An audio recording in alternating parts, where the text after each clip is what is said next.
Arkadaşlar kanalıma hoş geldiniz. Gördüğünüz gibi Dyson V8 bir cihazımız var. Bugün size anlatacağım konu Dyson V8 cihazında nasıl filtre temizliği yapılır. Filtremizi sola hafifçe çevirerek söküyoruz. Gördüğünüz filtreyi ılık, soğuk suda yıkayabilirsiniz. Ilık ya da soğuk suda. Sıcak suda yıkamayın. İçerisindeki kağıt bozulur. Görevini yitirir. Kurumadan da yerine tekrar takmıyoruz. Diğer filtremizi de üstünden tutarak çekiyoruz şu şekilde.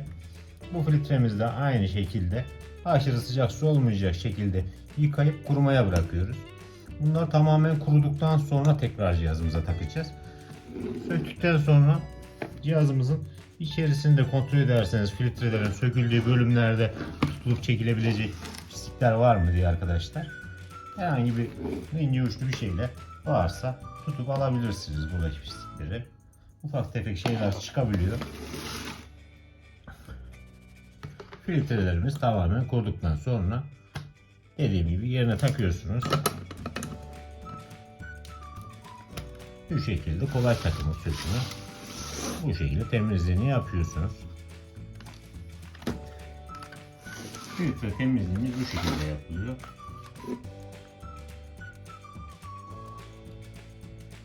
Kanalıma abone olup beğenmeyi unutmayın arkadaşlar videolarımı. Ayrıntılı videolar için uzun videolar bölümünde diğer videolarımız da mevcut. Hem Dyson'la ilgili hem de diğer cihazlarla ilgili. Teşekkürler arkadaşlar.